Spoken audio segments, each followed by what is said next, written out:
बिस्मिल्लाहिर्रहमानिर्रहीम। अस्सलाम वालेकुम या अली अलैहिस्सलाम मदद।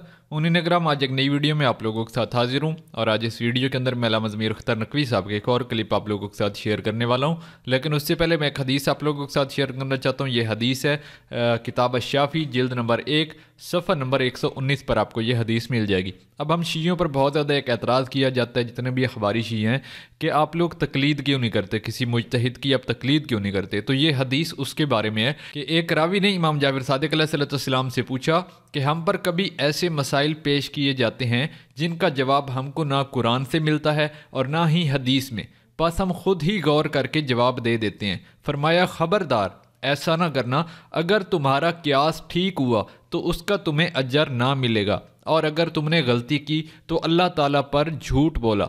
यहाँ पर मौलाना इमाम जाबिर सादिक अलैहिस्सलाम क्या फरमा रहे हैं कि तुम लोग अपने क्यास से कुछ भी नहीं बोल सकते, ठीक है। अगर आपको वो बात ना कुरान में मिलती है ना हदीस में मिलती है तो आप अपने क्यास से उसका जवाब नहीं दे सकते। लेकिन आज के मुज्तहिद क्या करते हैं, इसी शहादत सालसा के मसले को ही देख लें, सब मुज्तहिदों के अलग अलग फतवे हैं, ठीक है, सबकी एक बात नहीं है। इस चीज़ का ये वाज़िया सबूत है कि इन लोगों ने कुरान और हदीस को सामने नहीं रखा। अगर कुरान और हदीस को सब मुज्तहिद सामने रखते तो फिर सबकी एक ही बात होती, क्योंकि सब मासूमीन अलैहिस्सलाम का एक ही कौल होता है, ठीक है। तो फिर सबकी एक ही बात होती। सबके अलग अलग फतवे क्यों हैं? उसकी वजह यह है कि इन्होंने अपने क्यास से उसका जवाब दिया है। अब अगर एक ही बात होती सबकी तो फिर आपको पता है कि मार्केट के अंदर सिर्फ एक ही तौज़ीउल मसाइल होती, सब मुज्तहिदों की अपनी अपनी तौज़ीउल मसाइल है। उसकी वजह क्या है कि एक मुज्तहिद का अलग फतवा होता है, दूसरे का अलग फतवा होता है, तो इन लोगों ने अपने क्यास से वो फतवे दिए हुए हैं। यही वजह है कि हम इन लोगों की तकलीद नहीं करते, सिर्फ हम मासूमीन अलैहिस्सलाम की तकलीद करते हैं और हम उन मुहद्दिसीन की तरफ रजू करते हैं कि जिनके बारे में इमाम महदी अलैहिस्सलाम पर्दा गैबत में जाने से पहले फरमा कर गए थे कि तुम लोगों को जो भी परेशानी हो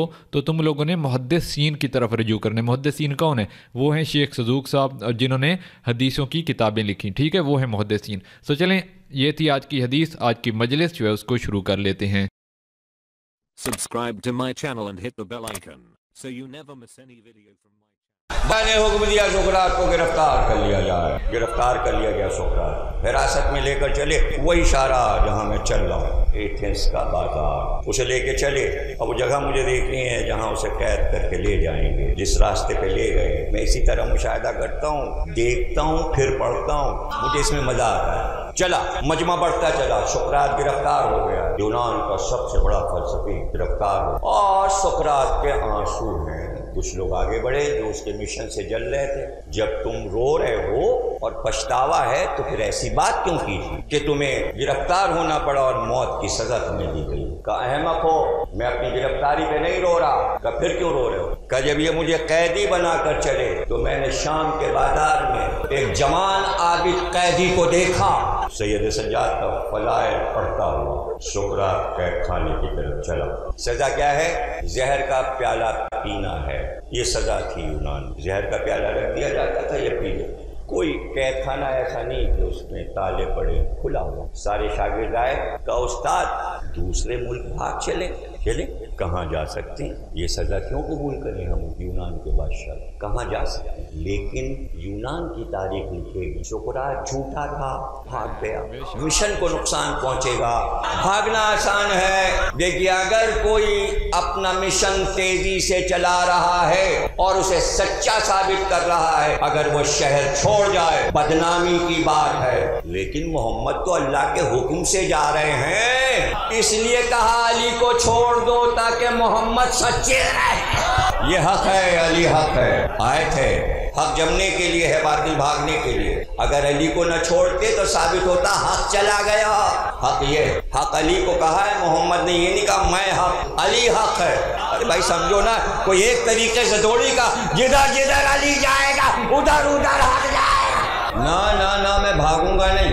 अपने शागिर्दों से कह रहा है और कहा सुनो, खाक में सफेद लिबास में एक खातून आई और उन्होंने कहा सुकरात सब्र करना, सब्र करना।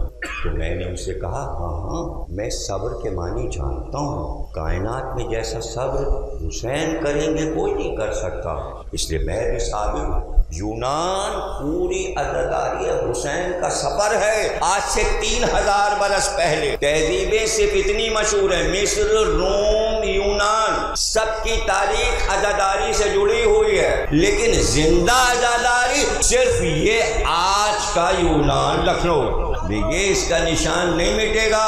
امام حسین کا صدقہ ہے، بڑے بڑے شہر، دلی دارالحکومت ہو گیا، تہذیب کے نشان اگر قلعہ نہ ہوتا تو کہیں نظر نہ آتے۔ یہاں ٹرین جب چلتی ہے اور آتی ہے لکھنؤ کی طرف دہلی سے تو اعلان ہوتا ہے یہ جناب یہاں یونیورسٹی علی گڑھ آ گیا، یہ صاحب ہاپوڑ ہے، یہ یہاں کے برتن ہے، مراد آباد ہے۔ تھوڑی دیر کے بعد آواز آتی اب آپ لکھنؤ میں داخل ہو رہے ہیں، یہ امام باڑوں کا شہر ہے، یہ نوابین آباد کا شہر ہے، یہ عزت سے نام لیا جا رہا ہے۔ جو لوگ نوابین کا نام بے عزتی سے لیتے ہیں وہ اپنا منہ نوچتے ہیں۔ عزادار تھے، عزادار، دنیا کا کوئی فرد عزادار ہو تو ہماری نظر میں وہ عزت دار ہے، نہ کہ ایسے عزادار کہ جو دنیا کا سب سے بڑا امام باڑہ بنا گئے، آصف الدولہ، جن کی زندگی ہر وقت بس عزاداری کی فکر میں۔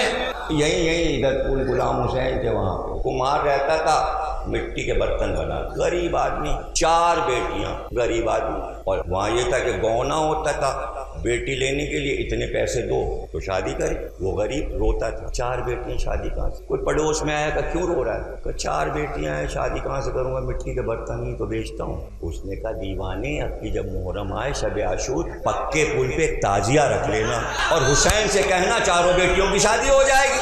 وہ بھی ایک تعزیہ لایا اور پکے پل پہ بیٹھ گیا، چراغ جلا کے۔ آصف الدولہ ہاتھی پہ نکلے شب عاشور تعزیوں کی زیارت کے لیے، کہا وہ چراغ کیوں جل رہا ہے؟ کہا وہ ایک کمہار ہے، اس نے منت مانی ہے، تعزیہ رکھ کے بیٹھا۔ آصف الدولہ نے کہا چلو اس کے تعزیے کی بھی زیارت ہو۔ بھائی کیا منت ہے؟ کہا اس کی 4 بیٹیاں ہیں، شادی کی فکر میں۔ بادشاہ نے کہا 4000 اشرفیاں رکھ دو تعزیے پر۔ وہ بے ہوش ہو گیا۔ آصف الدولہ نے کہا کم ہے کیا جو بے ہوش؟ 4000! ارے اتنی دھوم سے بیٹیاں کس نے رخصت کی؟ حسین نے۔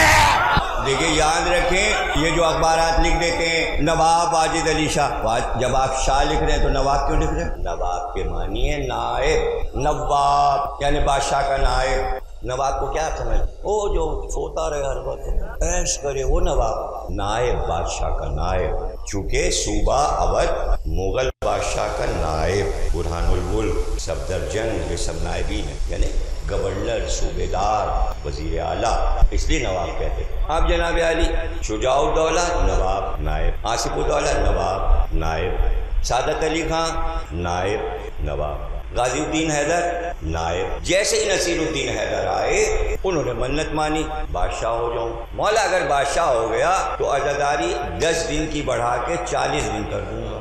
ارے چیلم ہو رہا ہے پھر بھی تم بادشاہ نہیں کہہ رہے ان کو؟ تو چیلم کا تعزیہ نصیر الدین حیدر کا اٹھتا تھا، پہلا تعزیہ نصیر الدین حیدر کا آیا۔ یہ تو عجیب بات ہے کہ درگاہیں، کربلائیں، مقبرے، مزار، لوگ رہنے لگے، قبروں سے خوف آتا، پردے بڑے ہیں۔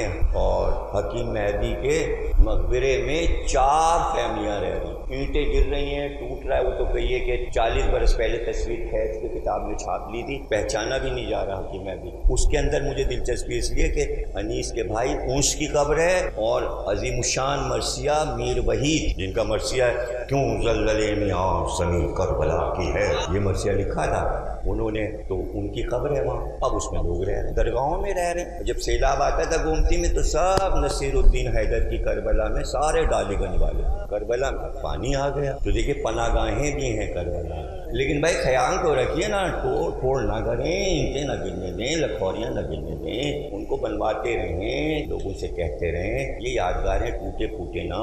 تو اب نصیر الدین حیدر کے سر پہ تاج رکھ دیا گیا، اس لیے وہ شاہ ہو گئے۔ اب وہ نواب تھوڑی رہے، اب نصیر الدین حیدر بادشاہ، ان کے بعد آئے محمد علی شاہ بادشاہ، پھر ان کے بیٹے آئے امجد علی شاہ بادشاہ، پھر ان کے بیٹے آئے واجد علی شاہ بادشاہ، پھر بلچیس قدر آئے بادشاہ۔ اب کیا واجد علی نواب، ابھی شاہ، واجد علی شاہ، اور یہ پورا لکھنؤ سب انہوں نے بنایا، ساری سڑکیں ان کی بنائی ہوئی ہیں، یہ سب عمارتیں، چھتر منزل اور یہ لال بارہ دری جس میں مردہ جاب گھر تھا، یہ سب واجد علی شاہ کا بنوایا ہو۔ ان کا دربار لگتا تھا، اور اتنی بڑی بڑی عمارتیں اور آپ کہنے چڑیا گھر واجد علی شاہ، وہ چڑیا گھر واجد علی شاہ، پورا زو بھی نہیں، چڑیا گھر۔ چڑیا چھوٹی سی ہوتی ہے، کوئی بات کہنا تھا اے چڑیا برابر، اے چڈا برابر، او واجد علی شاہ۔ ارے بھائی اکھلیش بھیا بڑے اچھے کام کر رہے ہیں، مشیر تو اچھے ہوں، یہ مشیروں کی وجہ سے ہو رہا ہے۔ اکھلیش بھیا بہت عمدہ ہے، کہا کہنا ان کا 1 کروڑ تو میر انیس کے نام پہ دہن ہے، تو دبیر کے نام تک کتنا دیے ہیں، اور علی تو بھیا بادشاہ ہیں۔ اکھلیش بھیا کا بتاوے کی ضرورت ہے، بس